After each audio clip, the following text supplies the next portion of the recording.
जो कह रहे हैं कि तीनों में भेदभाव करेगा या फिर एक से शादी क्यों करी, एक ही क्यों मिला। भाई इस वजह से ही तो मिला क्योंकि हमारे साथ रहने का बस एक ही जरिया है।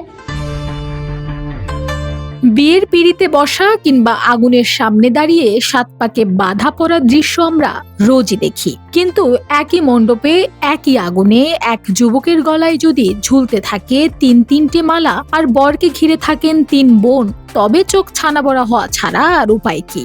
চিত্রনাট্য মনে হলো উত্তরপ্রদেশের আমরোহার এই ঘটনা কিন্তু কোনো নাটক নয়, 16 আনাই সত্যি। সামাজিক মাধ্যমে ভাইরাল হওয়া সেই সচিত্র ক্লিপে দেখা যায় সনাতন ধর্মীয় রীতি মেনে 3 কোণের কপালে সিঁদুর এঁকে দিচ্ছেন যুবকটি।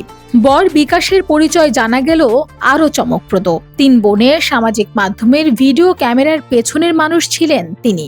লেন্সের পেছনে সেই চেনা সম্পর্ক যে দিন শেষে এমন এক ছাদনাতলায় এসে মিলবে তা হয়তো কল্পনাও করেনি কেউ।